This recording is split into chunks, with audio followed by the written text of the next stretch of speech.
नमस्कार मित्रांनो, तुमच्या सर्वांचं स्वागत आहे एमपीएससी फॅक्टरीच्या युट्यूब प्लॅटफॉर्मवर। मित्रांनो, अत्यंत महत्त्वाचा घटक आहे। गट क पूर्व परीक्षा आगामी काळामध्ये होणार आहे, पण अर्ज कसा करायचा हे बऱ्याचशा विद्यार्थ्यांना माहिती नाहीये। भरपूर जास्त विद्यार्थी नवीन प्रकारचे आहेत, त्यांना प्रोफाईल काढण्यापासून सुद्धा काही सूचना देणं गरजेचं आहे। म्हणून मित्रांनो, यापूर्वीच आपण एमपीएससी प्रोफाईल कशी काढावी हा सुद्धा व्हिडिओ घेतला होता, तो सुद्धा पाहू शकता। कारण एमपीएससी प्रोफाईल काढल्याशिवाय तुम्हाला एमपीएससीचा कोणताही फॉर्म भरता येणार नाही। आता जी गट क ची आपली पूर्व परीक्षा होणार आहे, तर लक्षात ठेवायचं या संदर्भात 27 जून ते 17 जुलै पर्यंत आपला फॉर्म भरणं अपेक्षित आहे। पण अर्ज करत असताना काही लहान लहान गोष्टी आपण मिस करतो आणि मग चुकीचा अर्ज गेला की खूप जास्त पुन्हा प्रॉब्लेम होऊ शकतो। म्हणून लक्षात ठेवायचं, व्हिडिओ शेवटपर्यंत बघा। जे नवीन विद्यार्थी आहेत, तुमचे कोणी मित्रमैत्रिणी असतील त्यांना सुद्धा शेअर करा आणि त्यांना सांगून ठेवा की इथं आपल्याला एमपीएससीचं अधिकृत तुम्हाला या ठिकाणी अपडेट्स मिळणार आहेत। त्याचबरोबर मित्रांनो, लक्षात ठेवायचं तर ही जी आपली बॅच आहे एकलव्य बॅच, यामध्ये आपण गट ब तसेच गट क जी आपली आगामी परीक्षा असणार आहे, यामध्ये पूर्व आणि मुख्यची तयारी आपण सगळ्या गोष्टी करून घेत आहोत। आणि लक्षात ठेवायचं ते सुद्धा आपण कमीत कमी फीजमध्ये व्यवस्थित या ठिकाणी अद्ययावत आणि तुम्ही पाहू शकता की सिलेक्टेड लोक आहेत, तुम्हाला या ठिकाणी शिकवणार आहेत, मार्गदर्शन करणार आहेत। आणि सध्या महाराष्ट्रामध्ये गाजलेली बॅच आहे, ते पण कमीत कमी फीजमध्ये आपण देण्याचा सर्व ठिकाणी प्रयत्न करत आहोत। याचा कालावधी सुद्धा जास्त आहे। सध्या रेकॉर्डेड आणि काही लाईव्ह लेक्चर सुद्धा चालू आहेत। महाराष्ट्र अकॅडमीच्या ॲपला बॅच अवेलेबल आहे, पाहू शकता। जर आवडले, काही लेक्चर फ्री ठेवलेले आहेत, जर तुम्हाला लेक्चर आवडले तर तुम्ही बॅच घेऊ शकता आणि तुमच्या अभ्यासाला सुरुवात करू शकता। आता एमपीएससीने सांगितल्याप्रमाणे आपण काही जाहिरातीमधल्या ठळक गोष्टी पाहूया। मित्रांनो, एमपीएससीने काय सांगितलेलं आहे तर पूर्व परीक्षेकरता अर्ज करण्याची पद्धत। आता हे लक्षात ठेवा की आयोगाचं काय म्हणणं आहे की अर्ज करत असताना तुम्हाला ह्या गोष्टी माहिती असणं गरजेचं आहे। अर्ज करण्याचे टप्पे आयोगाने सांगितलेले आहेत। टप्पे कोणते आहेत?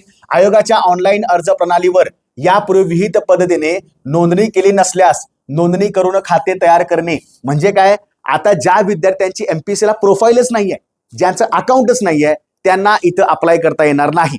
तुम्हाला आधी एमपीएससीची प्रोफाईल काढावी लागेल। यासाठी सविस्तर व्हिडिओ आपल्या एमपीएससी फॅक्टरीवर आपण उपलब्ध केलेला आहे, तो सुद्धा पाहू शकता।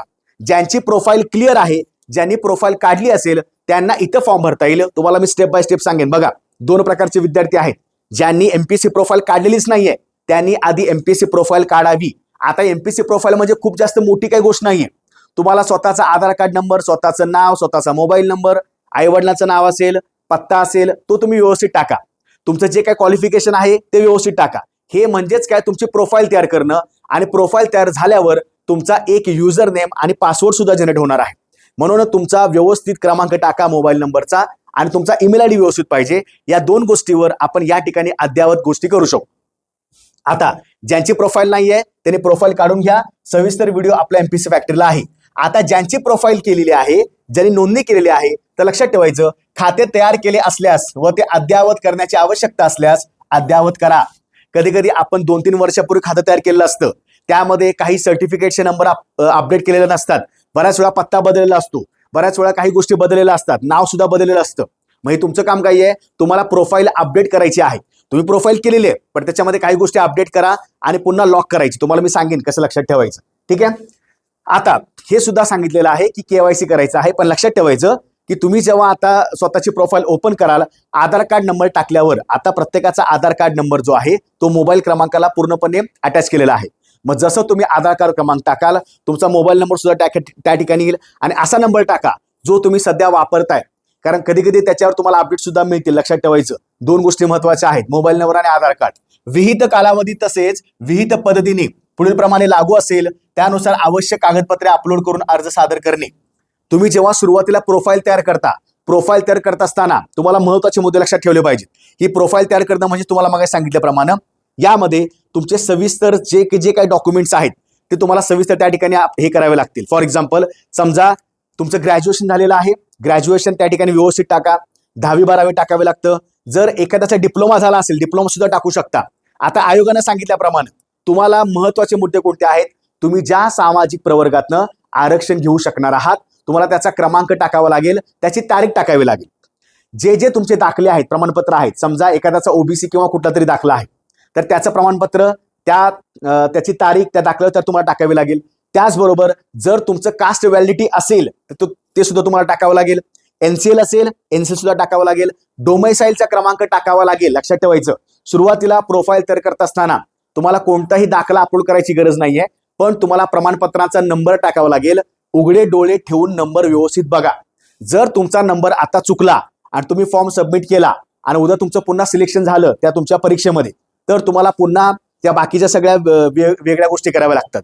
नंबर चुकला की ॲफिडेव्हिट करावं लागतं, तहसीलदारकडे जावं लागतं. त्यामुळं आता सध्या व्यवस्थित डोळे उघडे ठेवून फॉर्म भरा. ठीक आहे, हे महत्वाचं आहे. त्यानंतर जे आवश्यक कागदपत्र आहेत ते तुम्हाला अपलोड करावे लागतील. परीक्षा शुल्काचा भरणा विहित पद्धतीने करणे. विहित पद्धतीने म्हणजेच काय, आयोगानं सांगितल्याप्रमाणे तुम्ही 2 माध्यमातून परीक्षा शुल्क भरू शकता. लक्षात ठेवायचं, 2 प्रकारच्या फीज आहेत पूर्व परीक्षेला, 294 किंवा 394.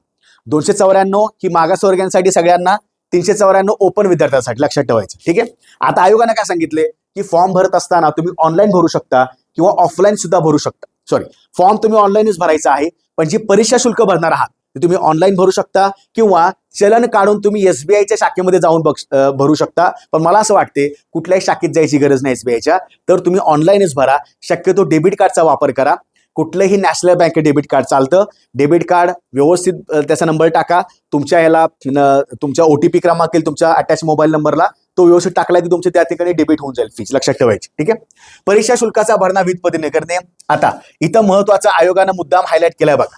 काय सांगितलेलं आहे, प्रस्तुत पूर्व परीक्षा राज्यातील विविध केंद्रावर घेण्यात येणार असून उमेदवारांनी अर्जामध्ये दिलेल्या पत्र व्यवहाराचा पत्ता म्हणजे करस्पॉन्डन्स ऍड्रेस, मी तुम्हाला सविस्तर सांगेन, व्हिडिओ शेवटपर्यंत बघा.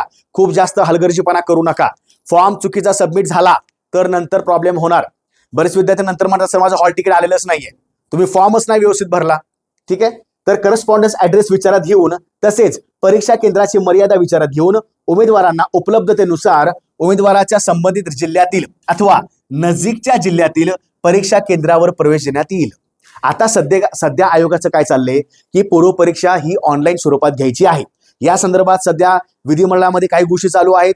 विद्यार्थी काही गोष्टी थोड्याशा करतायत, जवळच्या आमदाराला, खासदाराला, मंत्र्यांना भेटतायत, त्यांना सांगतायत, पाठपुरावा चालू आहे.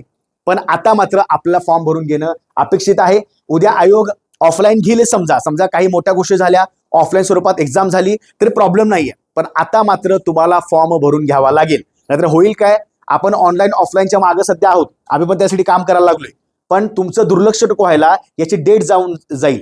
17 जुलैपर्यंत लास्ट डेट आहे. आता सध्या 1 जुलै चालू आहे. बघता बघता दिवस जातात आणि ऐन टायमाला सर्व्हर डाऊन होतं आणि मग तुम्हाला खूप जास्त प्रॉब्लेम होतो. म्हणून आता काय लक्षात ठेवायचं की पहिला फॉर्म भरून घ्या. उद्या समजा आयोगानं ऑफलाईन घेण्याचं ठरवलंच, ते शुद्धीपत्रक काढेल किंवा आयोग स्वतः सांगेल बाबा ज्यांचा जिल्हा आहे आम्ही त्या जिल्ह्यामध्ये तुम्हाला सेंटर देऊ ऑफलाईनचं, प्रॉब्लेम नाहीये. पण सध्या फॉर्म भरण्यापासून वंचित राहू नका. त्यामुळं तुमचं काम आहे, आयोगानं सांगितल्याप्रमाणे फॉर्म भरून घ्या. जे काय व्हायच्या गोष्टी होतील त्या होऊन जातील. ऑफलाईनसाठी सर्व लोक प्रयत्न करत आहेत. विद्यार्थी म्हणून आम्ही सुद्धा काही गोष्टी करत आहोत किंवा पाठपुरावा करत आहोत, याच्या गोष्टी चालूच आहेत. पण उद्या 17 जुलै जर डेट झाली मग तुम्ही त्याही म्हणू शकत नाही सर आम्हाला पुन्हा विंडो ओपन करून द्या, आमचा फॉर्म राहिला वगैरे, आमचं लक्ष नव्हतं, असं नको. त्यामुळे आता फॉर्म भरून घ्या. आयोगानं सध्या सांगितल्याप्रमाणे आयोगाचं म्हणणं आहे आम्ही पूर्व परीक्षा ऑनलाईन स्वरूपात घेणार आहोत. त्यांनी मुख्य परीक्षा ऑनलाईनचा उल्लेख देखील केलेला नाही. त्यामुळे उगाच कुठल्याही भ्रामक कल्पनेमध्ये अडकू नका.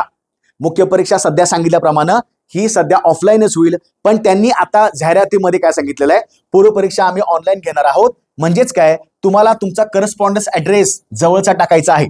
बघा, हे ऍड्रेस तुम्हाला मी सविस्तर सांगेन प्रोफाईलमध्ये कसं असतं. संयुक्त पूर्व परीक्षेच्या जाहिरातीस अनुसरून अर्ज करणाऱ्या उमेदवारांनी आयोगाच्या संगणक प्रणालीद्वारे ऑनलाईन पद्धतीने महाराष्ट्र गट क सेवा संयुक्त पूर्व परीक्षेकरता अर्ज सादर करणे आवश्यक राहील. म्हणजे तुम्हाला ऑनलाईनच करायचं आहे. संयुक्त पूर्व परीक्षेकरता भरावयाच्या अराखीव व आरक्षित एकूण पदसंख्येच्या आधारे मुख्य परीक्षेसाठी पात्र करावयाच्या उमेदवारांची संख्या निश्चित करून सामायिक पूर्व परीक्षेमधील उमेदवारांच्या गुणांच्या आधारे गट क सेवेकरिता एकत्रित निकाल जाहीर करण्यात येईल. पूर्व परीक्षेचा निकाल हा एकच लावणार, फक्त AMVI पद सोडून. AMVI पद पूर्णपणे तांत्रिक आहे. तुम्हाला AMVI साठी मी वेगळे लेक्चर घेईन. ज्या विद्यार्थ्यांचं डिप्लोमा, त्याच्यानंतर काही महत्वाच्या मेकॅनिकल इंजिनिअरिंगच्या काही डिग्री आहेत, अशा डिग्री झाल्या असतील त्यांना वेगळं काही दिलेलं आहे. पूर्व परीक्षा सगळ्यांना कॉमनच होणार, पण AMVI ची मुख्य परीक्षा पूर्णपणे वेगळी होणार. बाकीचे जे पद आहेत, कर सहाय्यक आहे, लिपिक आहे, उद्योग निरीक्षक आहे, तांत्रिक सहाय्यक आहे, उद्या एक्साच्या जागा वाढल्या ते सुद्धा पद आहे, त्यांच्या मुख्य परीक्षा एकत्रित होणार. हे लक्षात ठेवायचं. AMVI ची मुख्य परीक्षा वेगळी होणार. कट ऑफ मात्र ह्या बाकी 4-5 परीक्षांचा एकत्र लावणार, AVIचा कट ऑफ पूर्वचा वेगळा लावणार. आता आपण कट ऑफ बद्दल काय बोलायला नको, आधी महत्वाच्या आपण गोष्टी करूया. बघा, आता आयोगानं सांगितलं की तुम्हाला ह्या गोष्टी पूर्व परीक्षेमध्ये महत्वाच्या आहेत. आता जेव्हा तुम्ही गुगलला जाता, गुगलला गेल्यावर काय करायचंय, MPSC ऑनलाईन असं सर्च करायचं. मी व्यवस्थित एक एक गोष्ट क्लिअर करतो. MPSC ऑनलाईन, आता गुगल तर वापरायचं माहित आहे, आपण त्याच्यावर खूप वेळ घालवलेला आहे. गुगलला गेलं, गुगलच्या बारमध्ये सर्च बारमध्ये टाईप करा MPSC online. MPSC online search केल्यावर किंवा MPSC.gov सर्च केल्यावर तुम्हाला आयोगाची वेबसाईट येते बघा अशी. ठीक आहे, याच्यावर तुम्हाला असं लॉग इन नावाचा ऑप्शन येतो. आता लॉग इन म्हणजे काय बघा, साधी गोष्ट आहे. समजा तुम्ही जीमेलला लॉग इन करता, उद्या इन्स्टाला लॉग इन करता, युट्यूबला लॉग इन करता. लॉग इन म्हणजे काय, तुमचं स्वतःचं खातं पाहिजे. त्यामध्ये तुमच्या 2 गोष्टी महत्वाच्या असतात. कुठल्या, युजर नेम बघा, रजिस्टर्ड ईमेल ID और मोबाईल नंबर आणि पासवर्ड. हे टाकल्याशिवाय तुमचं तुम्हाला लॉग इन होणार नाही. म्हणजे काय, जोपर्यंत तुम्ही ह्या 2 गोष्टी टाकत नाही तोपर्यंत तुम्हाला तुमच्या प्रोफाईलला जाता येत नाही. आता पुन्हा मागाचा पॉइंट, ज्यांनी प्रोफाईल केलेली आहे त्यांना हे पॉसिबल आहे, त्यांना हे करायला अवघड नाही. ज्यांची प्रोफाईल नसेल, ज्यांचं खातं नसेल, त्यांनी इथं क्लिक करायचं. लक्षात ठेवायचं, काय दिलंय, डोंट हॅव अन अकाउंट. तुमच्याकडे जर खातं नसेल तर क्रिएट अ न्यू अकाउंट, तर तुम्ही क्रिएट करणं गरजेचं आहे. आणि म्हणून तो MPSC फॅक्टरीचा व्हिडिओ पहा. क्रिएट करताना काय काय गोष्टी लक्षात ठेवायच्या आहेत. तुमचा ऍड्रेस, तुमच्या एज्युकेशनल क्वालिफिकेशन, तुमच्या इतर काही गोष्टी, तुमचे काही दाखले, तुमचा फोटो, तुमची सही सगळं अपलोड करून ठेवा. आणि मग तुमची प्रोफाईल क्रिएट झाली, मग तुम्हाला असे 2 क्रमांक मिळतात. एक बघा, तुम्ही कसं लॉग इन करू शकता. समजा आता मला दोन्ही गोष्टी माहिती आहेत. माझा ईमेल ID माहिती आहे, मी ईमेल ID टाकला किंवा मी माझा नंबर टाकला 7718 असं काहीतरी नंबर 10 अंकी टाकला. कुठलेही लॉग इन करू शकता, युजर नेम हे करू शकता. आता पासवर्ड तुम्ही जो काही केलेला आहे किंवा तो जनरेट झाला असेल तो लक्षात ठेवायचा. तो पासवर्ड तुमच्या ईमेलला सुद्धा येतो. आणि जेव्हा तुम्ही प्रोफाईल सक्सेसफुली काढता व्यवस्थित, तुमच्या मोबाईल क्रमांकाला सुद्धा एक मेसेज येतो की तुम्ही MPSC प्रोफाईल सविस्तर किंवा अधिकृत काढलेली आहे. म्हणून म्हटलं मोबाईल क्रमांक आणि ईमेल ID व्यवस्थित ठेवा. बघा, इथं जर समजा तुम्हाला रिसेट करायचं आहे, तुम्हाला असं वाटतं की आयोगाने दिलेला पासवर्ड अवघड आहे, तर तुम्ही सोपा करून घ्या. तुमचं काम काय आहे, रिसेट पासवर्ड करा. पण रिसेट पासवर्ड करत असताना तुमच्या जवळ तुमचा मोबाईल असू देत, तुमच्या जवळ तुमचा ईमेल ID चालू मध्ये असू देत, कारण का त्याच्यावर OTP येतो. नाहीतर मोबाईल नंबर आहे दुसऱ्या घरात, म्हणजे दुसरीकडं, आणि तुम्ही इथं काहीतरी करायला लागला तर असं अजिबात करू नका. कारण OTP आल्यावर तुम्हाला हे सगळं व्यवस्थित टाकावं लागतं. मग समजा तुम्हाला पासवर्ड आठवतच नाहीये तर फॉरगॉट करा. फॉरगॉट करून पुन्हा तुमचा मोबाईल क्रमांक टाका, ईमेल ID टाका, त्याच्यावर तुमचा पासवर्ड पुन्हा येतो. हे सांगण्याची गरज नाही. ठीक आहे, फक्त लक्षात ठेवा, विद्यार्थी नवीन असतात, काही गोष्टी माहिती नसतात, म्हणून सांगणं अपेक्षित आहे. तर हे टाकलं. लॉग इन केल्यावर लक्षात ठेवायचं, तुम्हाला तुमची अशी प्रोफाईल दिसून येते. बघा, हे असं पूर्ण विंडो ओपन होणार, याच्या खाली सगळं तुम्हाला दिसेल. पण महत्वाचं काय आहे तर लक्षात ठेवायचं, तुम्हाला तुमची प्रोफाईल अशी दिसते. आता बघा, या तुमच्या प्रोफाईलमध्ये कसं कळालं तुमची प्रोफाईल आहे, कसं कळालंय तुमची प्रोफाईल आहे. लक्षात ठेवायचं, इथं माय अकाउंटला क्लिक केल्यावर इथं तुमचा पूर्णपणे चित्र असतं, तुमचं इंग्रजीमध्ये नाव असतं, देवनागरी मराठीमध्ये नाव असतं, मोबाईल नंबर तुमचा असतो जो तुम्ही मोबाईल नंबर टाकलेला आहे, इथे ईमेल ID असतो, इथं तुम्ही अपडेट केलेलं तारीख असते बघा, मी कधी अपडेट केलेलं त्याची तारीख आलेली आहे, आणि प्रोफाईल स्टेटस कंप्लीट सुद्धा आहे. म्हणजे माझी प्रोफाईल पूर्णपणे मी काढलेली आहे आणि कंप्लीट झालेली आहे. आता हे तुमचंच असणार आहे, तुम्हाला तुमचा फोटो आणि तुमचं बाकी सगळं ओळखता येतं. म्हणजे जर मी लॉग इन केल्यावर मला असे पूर्ण विंडो ओपन होतात, म्हणजे असे या ठिकाणी ब्लॉक येतात. हा आहे होमचा ब्लॉक, इथं अजिबात जायचं नाही. हा आहे प्रोफाईल क्रिएशन, हा आहे ऑनलाईन ऍप्लिकेशन, हा आहे माय अकाउंट, इथं पण जायचं नाही. आणि जेव्हा तुम्ही सगळा फॉर्म भराल तेव्हा मात्र इथं लॉग आउटला क्लिक करायचं आणि बाहेर पडायचं. लॉग इन केलं, फॉर्म भरला, फी भरली, सगळं झालं, लॉग आउट केलं, पुन्हा माघारी, पुन्हा बाहेर आला. ठीक आहे, आता मला या 3 गोष्टीवर जास्त भर द्यायचा आहे. बघा, लक्ष द्या. आता ज्या विद्यार्थ्यांनी, फॉर एक्झाम्पल, ज्यांना असं वाटते, जसं की आता टायपिंग बद्दल मला थोडं बोलायचं आहे, ज्यांना असं वाटते की सर माझं टायपिंग डिसेंबर, बघा वर्षातून 2दा परीक्षा टायपिंगच्या होतात. ज्यांनी आपला व्हिडिओ पाहिला नसेल त्यांनी टायपिंगचा व्हिडिओ बघून घ्या. मी टायपिंगमध्ये सविस्तर सांगितलेलं आहे की तुम्हाला अर्ज कसा करायचा आहे. लक्ष द्यायचं. आता महत्वाचं काही आहे तर आयोगानं सांगितल्याप्रमाणे, आयोगाने काय सांगितलेलं आहे की जर तुमच्याकडे सध्या टायपिंग प्रमाणपत्र नसेल तर तुम्ही सध्या अपियर टाकू शकता. अपियर्ड म्हणजे तुम्ही आता अपियर केलेलं आहे, तुझं सर्टिफिकेट नंतर मिळेल. फॉर एक्झाम्पल, वर्षातून 2दा परीक्षा होते, जून किंवा जुलैच्या आसपास, डिसेंबर किंवा जानेवारीच्या आसपास. मग आता ज्यांनी सध्या क्लास लावलेले आहेत, ज्यांच्या सध्या टायपिंग चालू आहे, त्यांची परीक्षा डिसेंबरला झाली, त्यांना पुढच्या एखाद्या महिन्यात त्याचं सर्टिफिकेट निघून जाईल. आता आयोगाने काय सांगितलेलं आहे, मुख्य परीक्षेचा अर्ज करेपर्यंत तुमच्या हातामध्ये तुमचा दाखला पाहिजे. कोणता? प्रमाणपत्राचा दाखला पाहिजे. आता अजून कन्फ्युज व्हायचं नाही. बघा, कर सहाय्यक आणि लिपिक यांना टायपिंग आहे. कर सहाय्यकला दोन्ही टायपिंग लागतात. मराठी 30 चालतं आणि इंग्रजी 40 चालतं. दोन्हीही लागतात, लक्षात ठेवायचं. कर सहाय्यकला दोन्ही सुद्धा टायपिंग पाहिजेत. जर तुमच्याकडे एकच टायपिंग असेल तर तुम्ही लिपिक पदाला अप्लाय करू शकता. हे मराठी 30 किंवा इंग्रजी 40 चालेल. म्हणजे फॉर एक्झाम्पल बघा, माझ्याकडे इंग्रजी 40, फक्त इंग्रजी 40 आहे, तर मी काय करणार? लिपिकला अप्लाय झालो. माझ्याकडे फक्त मराठी आहे, पुन्हा लिपिकला अप्लाय केलं. माझ्याकडे दोन्ही आहे, तर मी लिपिकला पण अप्लाय केलं आणि कर सहाय्यकला पण अप्लाय केलं. म्हणजे जर दोन्ही असतील तुम्हाला दोन्ही पोस्टला अप्लाय करता येत. एखादं कुठलं तरी असेल तुम्ही फक्त लिपिकला अप्लाय करू शकता. क्लिअर? आता महत्वाचं काय आहे, जर विद्यार्थ्यांना असं त्यांना टाकावं लागेल ना की बाबा प्रमाणपत्र आम्ही अपियर्ड आहोत, सध्या आम्हाला अपियर करायचं आहे, तर लक्षात ठेवायचं इथं 3 ऑप्शन दिलेले आहेत. मग तुम्हाला काय करावं लागेल, ज्यांना असं वाटते की ज्यांची प्रोफाईल अपडेट करायची आहे, काही नंबर वेगळे टाकायचे आहेत, काही दाखल्याचे नंबर ऍड करायचे आहेत, किंवा काही एखादा दाखला आत्ता आला असेल तो टाकायचा आहे, तर आयोगाने काय सांगितलेलं आहे, तुम्ही तुमची प्रोफाईल काय करा तर अपडेट करून घ्या. बघा, आता माय अकाउंटला गेलं, हे माझं अकाउंट आहे. मला काय करावं लागेल, इथे दिले बघा, अपडेट किंवा अनलॉक प्रोफाईल. म्हणजे काय, तुमची प्रोफाईल लॉक आहे, लॉक आल्याशिवाय इथं कंप्लीट येत नाही. तुमची प्रोफाईल लॉक केल्यावर इथे कंप्लीट येतं. आता जेव्हा तुम्ही प्रोफाईल अपडेट करता किंवा अनलॉक करता, म्हणजेच काय, तुम्ही या ठिकाणी जाऊन काही सुद्धा बदलू शकता. म्हणजे काय, इथे जर मी अपडेट किंवा अनलॉक केलं तर इथे आहे बघा, प्रोफाईल क्रिएशन किंवा ऑनलाईन ऍप्लिकेशन नंतरच आहे. प्रोफाईल क्रिएशनला गेल्यावर तुम्हाला त्या ठिकाणी अपडेटचा ऑप्शन येतो. आणि लक्षात ठेवायचं, ज्यांना असं वाटते की सर मला टायपिंग सर्टिफिकेट पुढे निघणार आहे, मुख्य परीक्षेपर्यंत आयोगानं मुख्य परीक्षा डिक्लेअर केलेली नाही. फक्त लक्षात ठेवायचं, 27 सप्टेंबर पासून या परीक्षा होणार आहेत आणि शक्यतो 3-3.5 महिन्यामध्ये आपली मुख्य परीक्षा होते. म्हणजे जर सप्टेंबर पासून मी 3-3.5 महिने पकडले तर अंदाज असा आहे जानेवारी किंवा फेब्रुवारीमध्ये आपली ही गट क ची मुख्य परीक्षा होऊ शकते. मग ज्यांना आता सध्या वाटते की सर आगामी पुढच्या 4 महिन्यामध्ये आम सर्टिफिकेट निघणार आहे किंवा आगामी डिसेंबरमध्ये आम सर्टिफिकेट निघेल, त्यांनी काय करायचं तर लक्षात ठेवा, बघा मी काय सांगितलं तुम्हाला, त्यांना आता फॉर्म भरावा लागेल ना, त्यांना आता हे करावं लागेल. त्यांनी पहिल्यांदा अनलॉक करा, अपडेट करा. तुम्हाला काय अपडेट करायचं आहे तर या ठिकाणी जायचं. कुठं? जेव्हा तुम्ही अपडेट कराल तुम्हाला असे येतात बघा, ब्लॉक पर्सनल इन्फॉर्मेशन. जर तुम्हाला स्वतःची माहिती अपडेट करायची असेल, पर्सनलला क्लिक करायचं. जर तुमचा ऍड्रेस, तुम्हाला हा ऍड्रेस पण लक्षात ठेवा, ऍड्रेस महत्वाचा आहे. जर तुम्हाला ऍड्रेस अपडेट करायचा असेल, ऍड्रेसला जा. जर तुम्हाला क्वालिफिकेशन काही बदलायचं असेल, क्वालिफिकेशन फॉर एक्झाम्पल आता माझं टायपिंग झालं आणि मला असं वाटलं की इथं अपडेट करायचं, मी काय करणार, लक्षात ठेवायचं, इथं मी काय केलं, इथं आहे बघा क्वालिफिकेशन टाईप सर्टिफिकेशन. तुम्हाला 2 सर्टिफिकेट वेगळी टाकावे लागतील, मराठीचं वेगळं आणि इंग्रजी वेगळं. आता आयोगाने काय सांगितले, तुमच्याकडे असणारं सर्टिफिकेट हे GCC, TBC किंवा समतुल्य पाहिजे. त्यामुळं आयोगाचा 2018चा GR व्यवस्थित वाचा. त्यांनी सांगितल्याप्रमाणे तुमचं जे सर्टिफिकेट असते कुठलं असतं, महाराष्ट्र राज्य परीक्षा परिषद नावाचं सर्टिफिकेट आहे बघा. तुमचं सर्टिफिकेट त्या फॉर्मॅटमध्ये येणार. तुमचं काम काय, सध्या क्वालिफिकेशन टाईप सर्टिफिकेशन केलं, यामध्ये असे सगळे ऑप्शन येतात. तुम्हाला काय करायचं आहे ते दिले बघा, GCC इंग्लिश 40 आणि पुन्हा खाली असतं GCC मराठी पुन्हा 30.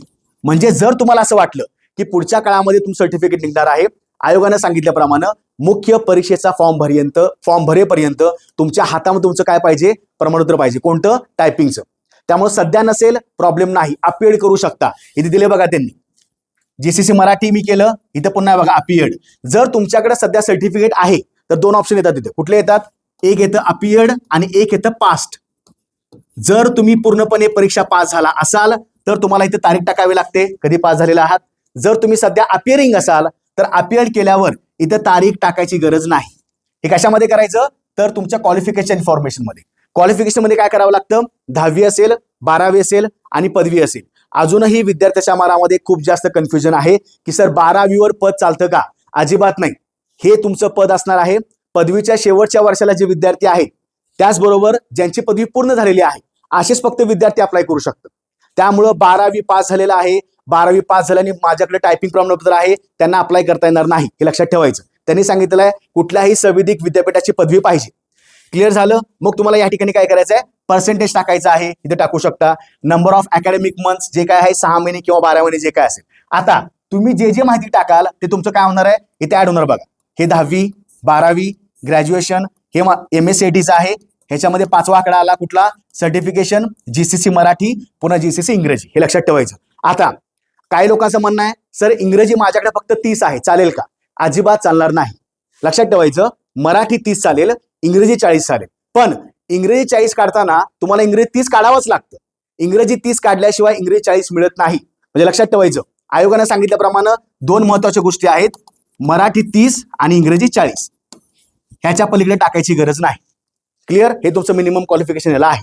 आता पुढे गेल्यावर तुमच्या लक्षात येईल की जेव्हा तुम्ही या ठिकाणी बघा, पुन्हा मी या पॉइंटला आलो, इथं मी सगळं अपडेट केलं, पुन्हा मी या पॉइंटला आलो. आता मला काय करायचं आहे, इथं मला ऑनलाईन ऍप्लिकेशन करायचं आहे. कारण का, मला आता गट क साठी अप्लाय करायचं आहे. बरोबर? म्हणजे अप्लाय करायचं म्हणजेच काय, तर मी पूर्व परीक्षेला पात्र आहे का मला चेक करावं लागेल. मग मी इथं ऑनलाईन ऍप्लिकेशनला क्लिक केल्यावर तुम्हाला इथं अशी विंडो ओपन होते बघ. बरोबर? इथं सगळं आहे. ऑनलाईन ऍप्लिकेशन क्लिक केलं की तिथे बघ काय, आणि आपलं मराठीमध्ये वाचता येतं, महाराष्ट्र गट क सेवा संयुक्त पूर्व परीक्षा, त्यांनी सगळं सांगितलेलं आहे. स्टार्ट डेट 27 जून, लास्ट डेट कधी 17 जुलै. बरोबर? आता फॉर्म फी किती आहे, 294. जे थोडंसं कॅटेगरीमध्ये येतात 294 आहे, जे ओपन मध्ये आहेत त्यांना 394 आहे. हे लक्षात ठेवायचं. बरोबर? आता हे तुमचं क्लिअर झालेलं आहे. जेव्हा तुम्ही चेक एलिजिबिलिटी कराल, बघा लक्ष द्या, जेव्हा तुम्ही चेक एलिजिबिलिटी कराल म्हणजेच काय, तुम्ही ह्या सदरच्या जे संवर्ग आहेत त्यांना पात्र आहात का, जेव्हा क्लिक केल्यावर तुमच्या इथे लक्षात येईल बघा, आयोगानं स्पष्ट सांगितलेलं आहे की इथं you are eligible for the post कुठल्या, industry inspector. You are not eligible, typing नसेल तर इकडे येणार नाही. बघा, typing certificate condition failed, certificate नसेल तर इथं असं येणार. पुन्हा you are eligible can apply for this post, कोणती, टेक्निकल असिस्टंट. पुन्हा जर टायपिंग नसेल तर पुन्हा काय येणार, क्लर्क टायपिंगसाठी मी ऍप्लिकेबल नाही.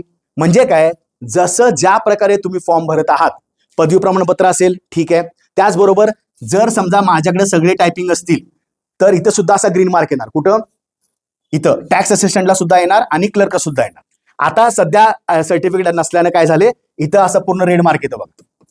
म्हणजेच काय, जेवढी पदं आहेत त्या पदांना तुम्ही पात्र आहात का, आणि जर जेवढ्या पदांना पात्र असाल त्यांची तर नावं पण येतात बघा. किंवा तुम्हाला असं वाटलं की सर ही ऍड आहे मला पुन्हा एकदा वाचायची आहे, इथं ऑप्शन येतो बघा कोणता, डाउनलोड पीडीएफ.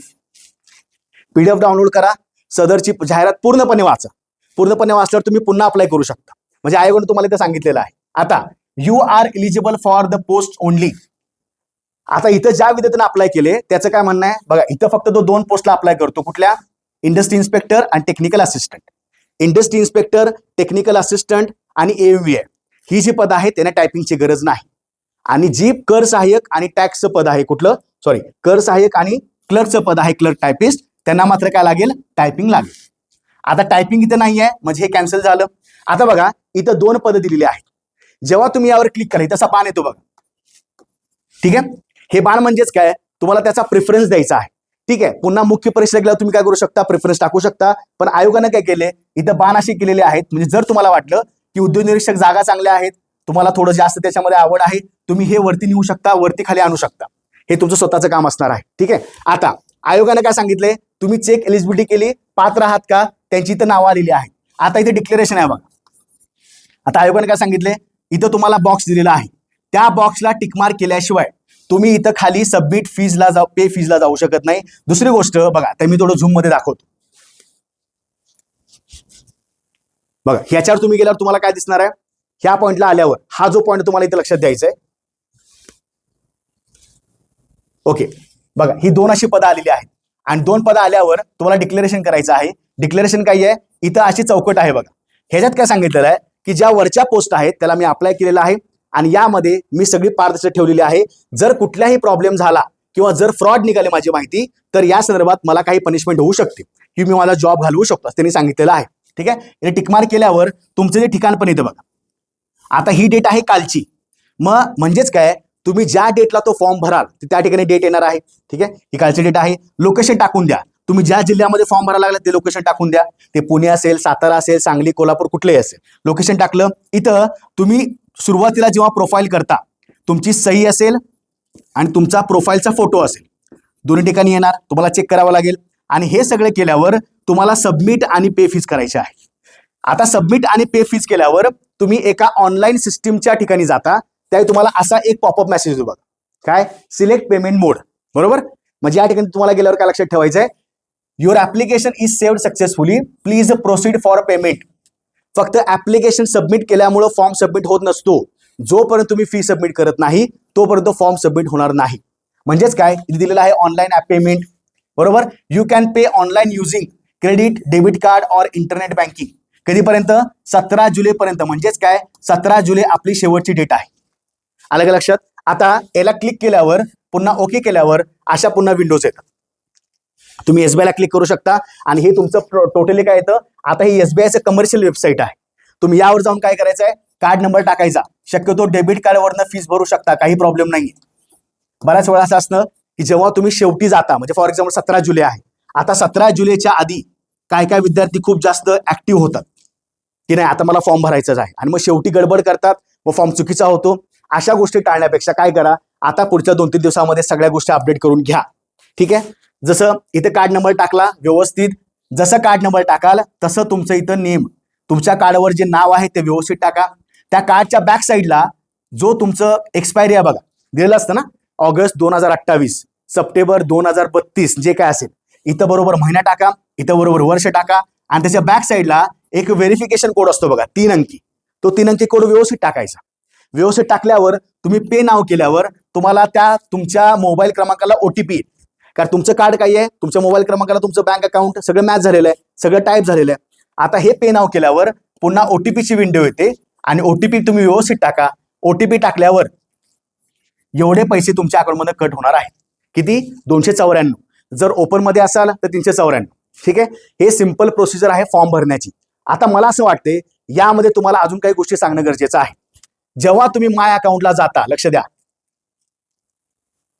बघा, जेव्हा तुम्ही ऑनलाईन ऍप्लिकेशनला जाता म्हणजेच काय तुम्हाला आयोगानं आतापर्यंत काढलेल्या ऍड दिसतात, सध्या लाईव्ह असणाऱ्या बघा. ह्या सध्या 3 ऍड आहेत. कुठल्या कुठल्या आहेत? एक आहे मुंबईचे नगरपाल, एक आहे रसायनशास्त्रज्ञ, एक आहे महाराष्ट्र गट क सेवा संयुक्त पूर्व परीक्षा. ठीक आहे. तुम्हाला वाटलं आता फॉर एक्झाम्पल मला असं वाटतं की मला याला अप्लाय करायचं बघा, 27 जूनला ऍड आली होती आणि ऍडव्हान्स नंबर दिलेला आहे, इंग्लिशमध्ये नाव आहे, मराठीमध्ये नाव.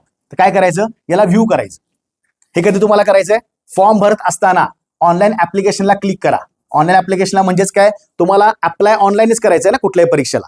ऑनलाईन ऍप्लिकेशनला क्लिक केल्यावर तुम्ही याला व्ह्यू केलं, व्ह्यू केल्यावर फक्त तुम्हाला हीच एक्झाम दिसणार.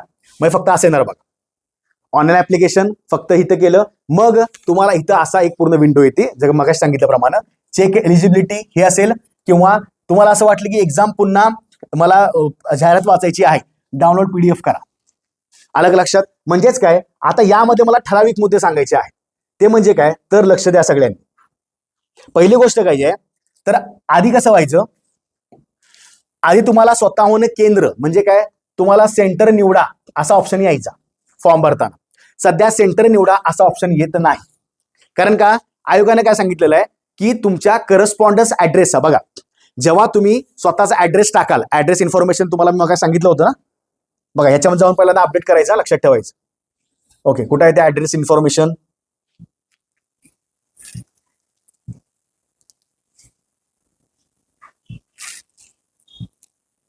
हा बघा, जेव्हा तुम्ही प्रोफाईल क्रिएशनला जाता, प्रोफाईल क्रिएशनला गेल्यावर तुम्हाला ऍड्रेस इन्फॉर्मेशन असं येतं. म्हणजे काय तुम्हाला स्वतःचा ऍड्रेस एकदा व्यवस्थित टाकायचा आहे, बरोबर. आता आयोगाने हे सांगितलेलं आहे की बघा, सुरुवातीला असं पुन्हा आपण बघू जे आयोगाने सांगितलेलं आहे बघा, उमेदवारांनी अर्जामध्ये दिलेल्या पत्रव्यवहाराचा पत्ता विचारात घेऊन तसेच परीक्षा केंद्राची मर्यादा विचारात घेऊन. म्हणजे आयोगाचं काय म्हणणं आहे की जेव्हा तुम्ही ऍड्रेस टाकणार, लक्ष द्या, आपापली प्रोफाईल सध्या अपडेट करून घ्या. अपडेट करणं म्हणजेच काय करणं, अनलॉक करायची. अनलॉक करायची, ऍड्रेस प्रॉपर चेंज करा, पुन्हा सेव्ह करा, शेवटी जा, पुन्हा सेव्ह करा, लॉक करा आणि एकदा चेक करा स्टेटस. बघा तुम्ही जेव्हा जेव्हा प्रोफाईल लॉक करता, अपडेट करता, तेव्हा तुम्हाला असं दिसणार आहे, लक्षात ठेवायचं. कसं दिसेल तुम्हाला बघा, इथं असा कम्प्लीट स्टेटस येतो तुमच्या प्रोफाईलचा. त्यामुळे जोपर्यंत कंप्लीट येत नाही तोपर्यंत तुमची प्रोफाईल लॉक झालेली नाही. जेव्हा जेव्हा तुमची प्रोफाईल लॉक नसेल, इथं असं लाल अक्षरामध्ये इनकम्प्लीट येतं. हे तुम्हाला एक दिलेला सिग्नल आहे, लक्षात ठेवायचं. ठीक आहे. आता मला काय सांगायचंय की आयोगाने काय सांगितलंय की आमची पूर्व परीक्षा आहे सध्याच्या कंडिशनला ही आम्ही ऑनलाईनच घेणार आहे. मुख्य परीक्षेबद्दल आयोगानं काही उद्गार काढलेले नाहीत, त्यामुळे पॅनिक होऊ नका की मुख्य परीक्षा पण ऑनलाईन होणार का वगैरे. आयोग नंतर सांगेल काय करायचं ते. सध्या आपलं काम आहे फॉर्म भरून निवांत राहा. फॉर्म भरा, त्याचं काम करा, अभ्यासाला लागा. उद्या परीक्षा ऑफलाईन झाली तरी पण चांगलं आहे, काही प्रॉब्लेम नाही. ऑफलाईन सध्या आपण म्हणतो की बाबा ऑफलाईन जरा जास्त फायदे आहेत, ऑफलाईन होणं गरजेचं आहे. सगळ्यांना माहिती आहे, आपण पाठपुरावा करतोय. पण ह्या डेट्स विसरू नका. 17 जुलै लास्ट डेट आहे, बरोबर. मुख्य परीक्षेबद्दल आयोगानं अजून काही सांगितलेलं नाही. पूर्व परीक्षा मात्र ऑनलाईन होणार. आता मला सांगा, आयोगाने काय सांगितलेलं आहे की तुम्ही जो ऍड्रेस टाकता या ऍड्रेसमध्ये 2 ऍड्रेस असतात. लक्ष द्या, एक ऍड्रेस असतो तो तुमचा असतो परमनंट ऍड्रेस, म्हणजे कायमचा पत्ता, बरोबर. फॉर एक्झाम्पल, तुमचा जो आधार कार्डला पत्ता आहे तो तिथे टाकून द्या. कायमचा म्हणजे काय, नेटिव्ह प्लेस, तुम्ही ज्या ठिकाणी राहता सध्या, म्हणजे एकदम नेटिव्ह, तुमच्या आई वडील राहतात किंवा तुमचं कुटुंब मूळ कुटुंब आहे. परमनंट ऍड्रेस टाकला, ऍटपोस्ट वगैरे, तालुका, जिल्हा, पिनकोड सगळं टाकलं. ठीक आहे. आता खाली काय केलंय, आयोगानं एक असा बॉक्स दिलाय आणि खाली टाकलेला आहे करस्पॉन्डन्स ऍड्रेस. करस्पॉन्डन्स ऍड्रेस म्हणजे पत्र व्यवहाराचा पत्ता. बघा काय लक्षात ठेवायचं. आता तुमची पूर्वपरीक्षा ऑनलाईन होणार आहे. आयोगाने काय सांगितले की तुम्हाला करस्पॉन्डन्स ऍड्रेस तुम्ही जो टाकताय, बघा करस्पॉन्डन्स ऍड्रेस जो टाकताय त्या ऍड्रेसमध्ये जो जिल्हा असेल त्या जिल्ह्यामध्ये तुम्ही, म्हणजे आम्ही तुम्हाला काय करणार आहोत, सेंटर उपलब्ध करून देणार आहोत. साधं एक्झाम्पल बघा. समजा माझा परमनंट ऍड्रेस पुणे आहे आणि माझा करस्पॉन्डन्स म्हणजे पत्रव्यवहार, म्हणजे सध्या मी कुठे राहतो पत्रव्यवहारासाठी किंवा तात्पुरतं, मी राहतो कोल्हापूरमध्ये समजा, बरोबर. आयोग काय करणार, तर मी करस्पॉन्डन्स ऍड्रेस कोल्हापूरमध्ये टाकला असल्यामुळं आयोग मला कोल्हापुरातलं ऑनलाईन सेंटर देणार. मग तुमची जायची इच्छा असेल तुम्ही टाकू शकता. म्हणजे मला म्हणायचं काय आहे, तुम्हाला ज्या सेंटर हवा आहे, तुम्हाला पुण्यामध्ये हवा आहे तर करस्पॉन्डन्स ऍड्रेस पुण्यामध्ये टाका. तुम्हाला जर कोल्हापूरमध्ये हवा आहे, करस्पॉन्डन्स ऍड्रेस पत्राचा पत्ता इथं पत्ता काय करायचा आहे, तुम्हाला कोल्हापूर टाकायचा, जो कुठला असेल. आता विद्यार्थी काय करतात, इथं एक बॉक्स असतो बघा आणि काय दिलेलं असतं, सेम ॲज अबोव. म्हणजेच काय, जो माझा परमनंट ऍड्रेस आहे तोच माझा करस्पॉन्डन्स ऍड्रेस आहे असं सांगण्यासाठी टिकमार्क करावं लागतं. म्हणजे काय, इथली सगळी माहिती इकडे बरोबर कॉपी पेस्ट होऊन जाते. तर ज्यांना असं वाटतं, बघा इथं काय होणार, आता पुणे, सध्या समजा मी कोल्हापूरमध्ये आहे, माझा मूळचा ऍड्रेस पुणे आहे, मी इकडे टिकमार्क केलं, इथं पण पुणे झालं, सध्या मी राहतो कोल्हापूरमध्ये, म्हणजे मला पत्रव्यवहारचा पत्ता मी पुणेच टाकला, पुन्हा सेंटर माझं पुण्यामध्ये येणार. बरं, आयोगाने हे पण सांगितले की करस्पॉन्डन्स ऍड्रेस तुम्ही जो टाकताय त्यानुसार आम्ही तुम्हाला पूर्व परीक्षा ऑनलाईन केंद्र उपलब्ध करून देणार. दुसरी गोष्ट, जर समजा त्या जिल्ह्यामध्ये ऑनलाईन सेंटरची मर्यादा संपली, कारण शेवटी ऑनलाईन पीसी चालतील, ऑनलाईन तुमच्या सेंटरला पीसी असणार आहेत, एक कॅपॅसिटी असते. फॉर एक्झाम्पल, एका जिल्ह्यामध्ये एवढीच मुलं घ्यायची आहेत. जर समजा त्याच्यावरती मुलांनी अप्लाय केलं असेल तर त्यानंतर विद्यार्थ्यांना, समजा आता माझा करस्पॉन्डन्स ऍड्रेस आहे पुणे, तर मला जवळचा जिल्हा देतील, जो लागेल तो देतील. मग जवळचा वाटलं त्यांना सातारा देऊन टाकतील, जवळचं वाटलं मुंबई, नवी मुंबई, तो सुद्धा देतील. म्हणजे आपलं काम काय आहे, जो तुम्हाला सेंटर हवा आहे त्या सेंटरचा जिल्हा इथं टाकून द्या. कुठं, करस्पॉन्डन्स ऍड्रेसला. जर जागा भरल्या तर तुम्हाला तुमच्या करस्पॉन्डन्स ऍड्रेसचा जिल्हा आहे त्याच्या जवळचा जिल्हा तुम्हाला देण्यात येईल. हे लक्षात ठेवायचं, आयोगाने स्वतः सांगितलं, मी स्वतः सांगत नाहीये. म्हणजे कधी कधी काय होतं, आपण इन्फॉर्मेशन वाचतो पण चुकीची वाचतो. त्याने काय सांगितलेलं बघा, दिलेल्या उमेदवारांनी अर्जामध्ये दिलेल्या पत्र व्यवहाराचा पत्ता, करस्पॉन्डन्स ऍड्रेस विचारात घेऊन तसेच परीक्षा केंद्राची मर्यादा विचारात घेऊन उमेदवारांना उपलब्धतेनुसार उमेदवाराच्या संबंधित जिल्ह्यातील अथवा नजीकच्या जिल्ह्यातील परीक्षा केंद्रावर प्रवेश देण्यात येईल. म्हणजे विद्यार्थी संख्या महत्वाची आहे, सेंटरची मर्यादा महत्वाची आहे. जर त्याच्या बाहेर जर समजा संख्या गेली तर तुम्हाला करस्पॉन्डन्स ऍड्रेसला जो पत्ता आहे जवळचा जिल्हा तुम्हाला उपलब्ध करून देण्यात येईल. आणि ज्यांना असं वाटते की सर आता आम्हाला आमचा ऍड्रेस बदलायचा आहे, त्यांनी पुन्हा प्रोफाईल अपडेट करा, ऍड्रेस इन्फॉर्मेशनला जा, करस्पॉन्डन्स ऍड्रेस तुमचा आहे, तुम्हाला असं वाटतं की ज्या जिल्ह्यामध्ये पाहिजे तो तिथे टाकून द्या. ठीक आहे. मग मी तुम्हाला 2-3 गोष्टी सांगितल्या. ज्यांना टायपिंग असं वाटते पुढच्या काही महिन्यामध्ये येऊ शकतं, त्यांनी क्वालिफिकेशन इन्फॉर्मेशनला जाऊन आपल्या त्या ठिकाणी तुम्ही अपडेट करा, त्याच्यामध्ये सर्टिफिकेशन टाका, जीसीसी 30 मराठी, जीसीसी इंग्रजी 40, हे लक्षात ठेवा. ज्यांना असं वाटते आमचं फक्त मराठी येणार पुढच्या काळामध्ये, त्यांनी फक्त मराठी करा. ज्यांना वाटते आमच्याकडे सर्टिफिकेट दोन्ही पण अवेलेबल आहेत तर त्यांनी पास्ट म्हणून टाका. पास्ट, अपियर्ड वेगळं आणि पास्ट वेगळं, हे लक्षात ठेवायचं. तुम्हाला सध्या कुठलंही प्रमाणपत्र लागत नाही अपलोड करायला. सध्या मुख्य परीक्षेला मात्र तुमच्या हातामध्ये तुमचं प्रमाणपत्र पाहिजे टायपिंगचं. कारण का, मुख्य परीक्षेचा फॉर्म भरत असताना तुमच्याकडे प्रमाणपत्राचा नंबर टाकावा लागतो, जो सिरियल नंबर आहे ना तो तुम्हाला टाकावा लागेल. त्यामुळे आता काय काम आहे, आता आयोगाला 2 दिवसापासून मी कॉल करतोय, मेल पण केलेला आहे. आता काय व्हायला लागले बघा, सध्याची कंडिशन काय आहे, तर जेव्हा तुम्ही अपियर पण करता, अपियर्ड, तेव्हा सुद्धा तुम्हाला नॉट एलिजिबल, फॉर एक्झाम्पल मी कर सहाय्यकला अपील केलं, मला असं वाटलं पुढच्या काही 4-5 महिन्यामध्ये माझे सर्टिफिकेट दोन्ही सुद्धा येतील, किंवा फक्त इंग्रजी किंवा मराठी, ऑलरेडी माझे एक असणारच आहे ना, किंवा मी लिपिकसाठी अपील केलं. ठीक आहे, आता अपील करून सुद्धा तुम्हाला या 2 पदाला नॉट एलिजिबल असं दाखवत असेल तर सध्या तो आयोगाचा तांत्रिक इश्यू चालू आहे. आयोगाला मी सलग 2 दिवस फोन केले. आयोगाचं असं म्हणणं आहे 1-2 दिवसामध्ये आम्ही त्याचं सॉर्ट आउट करूया. कारण सध्या लक्षात ठेवायचं बघा, हा ज्या विद्यार्थ्यांना असं वाटते की माझं 4-5 महिन्यामध्ये पुढे सर्टिफिकेट येईल त्यांना अपील करायला चालतं, काही प्रॉब्लेम नाही. आणि सगळ्याच तुमच्या पूर्व परीक्षांना सगळ्याच पदांना जर एम या साईडला ठेवलं, बाकी सगळ्या पदांना एकच कट ऑफ लागतो. त्यामुळं तुमचं काम आहे सर्टिफिकेशन मध्ये अपडेट करा. त्यानंतर आता सध्या नॉट एलिजिबल दाखवत असेल तर 1-2 दिवस थांबू. याच्यावर सध्या काम चालू आहे. तांत्रिक इश्यू आहेत, आयोग ते सॉल्व्ह करून टाकेल. पण आयोगानं आधी पण सांगितल्याप्रमाणे मुख्य परीक्षेला अप्लाय जेव्हा तुम्ही कराल, जेव्हा ती लास्ट डेट असेल ना फॉर्म भरायची, तेव्हा मात्र तुमच्याकडे सर्टिफिकेट असणं गरजेचं आहे. तुमच्या हातामध्ये सर्टिफिकेट पाहिजे. ठीक आहे, लक्षात ठेवायचं. आता तुम्हाला फक्त महत्वाचं काय आहे बघा, तुम्हाला प्रोफाईल तयार करत असताना तुमच्याकडं दाखले कोणते लागतील बघा. एक तुमच्या जातीच्या आरक्षणाचा दाखला, त्याच्यावरचा नंबर क्रमांक लागेल. त्याचबरोबर तो तुम्ही दाखला कधी काढलेला आहे त्याची तारीख पण लागेल. समजा ओबीसी असेल, क्रमांक लागेल, तारीख लागेल. त्यानंतर जे तुम्ही आरक्षण घेत असाल त्याची वैधता असेल, जात वैधता प्रमाणपत्र असेल तर त्याचा पण क्रमांक लागेल आणि तारीख सुद्धा चालेल. जर समजा जात वैधता नसेल तर तिथं नो करा. तिथं स्पष्ट दिलेलं असतं येस असेल तर असे 2 विंडो ओपन होणार, नो केलं विंडो ओपन होणार नाही. त्यानंतर एनसीएल कंपल्सरी आहे. कंपल्सरी म्हणजे ज्या ज्या कॅटेगरीने एनसीएल लागतो त्यांनी येस केल्यावर तुम्हाला एनसीएलचा क्रमांक टाकावा लागेल. त्याचबरोबर एनसीएल त्यात प्रमाणे तारीख पण टाकावी लागेल. बरोबर, ज्यांचे ईडब्ल्यूएस आहे आणि ज्यांचे एनसीएल आहे त्यांनी व्यवस्थित करून घ्या. ईडब्ल्यूएस तुम्हाला राज्याचा काढावा लागतो, केंद्राचा नव्हे. ही राज्य सरकारची परीक्षा आहे, हे लक्षात ठेवायचं. आणि एनसीएल आणि ईडब्ल्यूएस ज्यांचा असेल त्यांना आयोगानं सांगितल्याप्रमाणे 2026 आणि 27 म्हणजे तुम्हाला याच्यामधला 2026-27 दाखला पाहिजे. 25-26 नको, 24-25 नको. आयोगानं सांगितल्याप्रमाणे हे तुम्हाला वर्ष पाहिजे. त्यामुळे अपडेट करा. अजून 10 दिवसामध्ये दाखले निघतात, काही गडबड करायची नाही. दाखला चुकला तर तुम्हाला नंतर प्रॉब्लेम होऊ शकतो.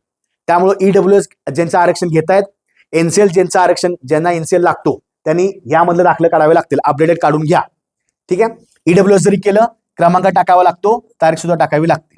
आता सगळ्यात महत्वाचं काय बघा, जर तुमच्याकडे डोमेसाईल नसेल, डोमेसाईल कंपल्सरी पाहिजे सगळ्यांनाच. डोमेसाईल नसेल तर तुम्हाला ओपन कॅटेगरी मध्ये धरणार. जर तुमच्याकडे एनसीएल नसेल, एनसीएल कंपल्सरी असेल टाकून द्या, नसेल तुम्हाला ओपनच्या कॅटेगरीमध्ये धरू शकतात. त्यामुळे त्यांनीच खाली अट पण सांगितलेली असते, जर तुमच्याकडे डोमेसाईल सर्टिफिकेट नसेल तर तुम्हाला ओपनचा कट ऑफ क्लिअर करावा लागतो, तुम्हाला ओपन मध्ये गृहीत धरण्यात येईल. तुम्हाला जातीचं कोणत्याही प्रकारचं लाभ मिळणार नाही, हे लक्षात ठेवायचं. त्याच्यानंतर जे जे विद्यार्थी वेगळ्या थोड्या आरक्षणामध्ये आहेत, फॉर एक्झाम्पल जे खेळाडू आहेत, ओके, जे दिव्यांग आहेत टाईप सी मध्ये, जे प्रकल्पग्रस्त आणि भूकंपग्रस्त आहेत ज्यांच्याकडे दाखले आहेत, त्यानंतर जे माजी सैनिक आहेत आणि अनाथ आरक्षणाचा दावा करणारी, तर यांना अतिरिक्त आरक्षणाचा लाभ आहे बघा यांना. ठीक आहे, त्यांनी काय करायचं, तर तुम्ही ज्या वर्गामध्ये दाखल होता, फॉर एक्झाम्पल समजा एखादा विद्यार्थी दिव्यांग आहे, दिव्यांगाला क्लिक करा, तिथे येतं बघा तुम्ही दिव्यांग सदरामध्ये मोडता का किंवा तुम्ही दिव्यांग आहात का, येस केल्यावर तुम्हाला सर्टिफिकेट नंबर टाकावा लागेल, त्याचा दिनांक टाकावा लागेल. तुम्ही माजी सैनिक असाल अगेन तेच. तुम्ही जर समजा अनाथ आरक्षणाचा दावा क्लेम करत असाल तुम्हाला तिथे नंबर टाकावा लागेल. आता हे सगळं तुमचं आरक्षणाचे मुद्दे आहेत. फक्त माझं एवढंच म्हणणं आहे की सध्या तुम्हाला प्रोफाईल क्रिएट करत असताना, प्रोफाईल तयार करत असताना तुमच्याकडे हे सर्टिफिकेट्स अवेलेबल पाहिजे. तुम्ही वेगळं आरक्षण घेत असाल हे हवं आहे, जर जातीचं आरक्षण घेत असाल तुमच्याकडे हे सर्टिफिकेट पाहिजे. जर नसेल तर गडबड करू नका, थांबून घ्या. एकदा पुढच्या काही दिवसामध्ये दाखला आला, दाखल्याचा नंबर पुन्हा अपडेट करा प्रोफाईलला. सगळं झालं, शेवटी गेल्यावर पुन्हा सेव्ह करा, लॉक करा, सबमिट करा आणि मग फॉर्मला जायचं. पुन्हा कुठे जायचं मग, हे समजा तुम्ही प्रोफाईलला सगळं अपडेट केल्यावर तुम्हाला पुन्हा कुठे जायचं आहे, तर तुम्हाला पुन्हा या ठिकाणी जायचं आहे. जसं मगाशी मी सांगितलं ना इथं बघा. मग सगळं क्लिअर झालं, मग पुन्हा ऑनलाईन ऍप्लिकेशनला जायचं, याला क्लिक करायचं. याला कुठली परीक्षा आपली, गट क सेवा संयुक्त पूर्व परीक्षा, याला क्लिक केल्यावर मग तुम्हाला पुन्हा हे सगळं असं येणार. तुम्ही कुठल्या याला अप्लाय करत आहात, मग इथे सगळे पोस्ट येतात. इथं पोस्टचं टेन्शन घ्यायचं नाही. इथं असे बाण येतात बघा, असा बाण येतो किंवा असा वरचा बाण येतो. तुम्हाला असं वाटलं की मला कर सहाय्यकच व्हायचं आहे, मला तो प्रेफरन्स द्यायचा आहे, कर सहाय्यकला वरचा बाण दाखवायचा, त्याला वरती वरती आणायचं, हे तुम्ही करू शकता. असे बाण दिलेले असतात वरती आणि खाली. तर ह्याला वरती म्हणजे काय, तुम्हाला पोस्ट वरती वरती न्यायची आहे, त्याला क्लिक करा, तुम्ही वरती वरती जा. समजा मला वाटते उद्योग निरीक्षक मला पोस्ट खाली पाहिजे, ह्याला खाली क्लिक केलं, हे खाली खाली खाली असेल, वेगळं काहीच नाही. ठीक आहे, लक्षात ठेवा. पण फीज भरा. फीज भरल्यानंतर आता सध्या तुमचे डॉक्युमेंट्स अवेलेबल नसतील तर काही दिवसामध्ये काढून घ्या, पण लवकरात लवकर तुम्ही फॉर्म भरून घ्या. ऑनलाईन विरुद्ध ऑफलाईनचा वाद खूप मोठ्या प्रमाणात चालू आहे. हा माझा वैयक्तिक सल्ला आहे की आम्ही सुद्धा ऑफलाईन परीक्षाच मागत आहोत. आम्हाला पण ऑफलाईन परीक्षाच पाहिजे. आपल्या विद्यार्थ्यांना खूप जास्त तोटा होऊ नये म्हणून ऑफलाईन परीक्षाच पाहिजेत. पारदर्शक आहेत, सेंटर अवेलेबल होतात, सगळ्या गोष्टी क्लिअर आहेत, आन्सर शीट प्रॉपरली येते, कुठलाही घोळ जास्त होत नाही, सगळं क्लिअर होतं. आतापर्यंत आयोगानं ऑफलाईन चांगलंच केलेलं आहे, पण त्यांच्या मनात जे काय ऑनलाईन चालले त्याच्यावर सध्या आपलं काम चालते, कसं खूळ काढायचं बाहेर, ह्याच्यावर काही गोष्टी करत आहोत. पण तुम्ही इथं वंचित राहू नका. दाखले लागतात, दाखले काढून घ्या, प्रॉब्लेम नाहीये, पण उद्या नंतर प्रॉब्लेम व्हायला नको. ठीक आहे. तुम्हाला फॉर्म भरत असताना मी मगाशी म्हटल्याप्रमाणे सध्या अपियर दाखवत नाही. अपियर दाखवतं पण नॉट एलिजिबल असं येते, त्याने 1-2 दिवस थांबा, तो सुद्धा डाऊट क्लिअर होऊन जाईल. तुमचे अजून काय वैयक्तिक मुद्दे असतील मला कमेंटला टाका की सर अजून फॉर्म भरताना हे मुद्दे आहेत किंवा असे मुद्दे आहेत. मी बऱ्यापैकी सांगितले. आता मला पुन्हा हे सांगायला लावू नका की प्रोफाईल कशी काढायची असते. यासाठी आपण सुद्धा आधी व्हिडिओ घेतलेला आहे, खूप आधी व्हिडिओ घेतलेला आहे, तो जाऊन पाहू शकता. प्रोफाईल काढणं म्हणजेच काय, आपली तिथं ओळख व्यवस्थित सांगणं आहे. आपलं नाव, आपल्या घरातल्यांचं आईवडिलांचं नाव, आपला पत्ता, आपण काय शिकलेलो आहोत, 10वी 12वी, टायपिंग, MSCIT, पदवी, सगळं टाकून द्या. हे सगळं म्हणजेच काय, तुमची प्रोफाईल. लॉग इन, पासवर्ड अजिबात विसरायचा नाही. मोबाईल नंबर, ईमेल आयडी अजिबात विसरायचा नाही. त्याच्यावर तुमचे बरेचसे अपडेट्स येतात, लक्षात. आणि जर तुम्हाला या प्रवासामध्ये जर आमची काय मदत हवी असेल तर 100% आम्ही यासाठी आपली एकलव्य बॅच लॉन्च केलेली आहे, तो सुद्धा जाऊन पाहू शकता. फक्त महाराष्ट्र अकॅडमीच्या ऍप्लिकेशनला उपलब्ध आहे. कुठलीही समस्या, डाऊट असेल या नंबरला संपर्क साधा. सध्या कमीत कमी फीज मध्ये आपण पूर्व आणि मुख्य पण द्यायला लागलो. अजूनही विद्यार्थ्यांना असं वाटतं की सर फक्त पूर्व परीक्षा आहे का, पूर्व परीक्षा प्लस मुख्य आपण फक्त एवढा फीज मध्ये देतो. ठीक आहे. त्यामुळे याच्यामध्ये व्यवस्थित लेक्चर चालू आहेत, फ्री लेक्चर्स पाहू शकता. वाटलं तर आमच्या सोबत जुडा, त्याच्यामध्ये प्रवासामध्ये आम्हाला सामील करून घ्या. चांगलं मार्गदर्शन आहे, सविस्तर तुम्हाला या ठिकाणी प्रॉपर सगळं मिळणार आहे. सध्या लाईव्ह आणि रेकॉर्डेड लेक्चर चालू आहेत, पाहू शकता. आणि तुमचे काय डाऊट्स असतील ते सुद्धा सांगा. व्हिडिओ आवडल्यास लाईक करा, शेअर करा. आणि जे नवीन विद्यार्थी आहेत त्यांनी अपडेट राहा, सबस्क्राईब करून घ्या. जय हिंद.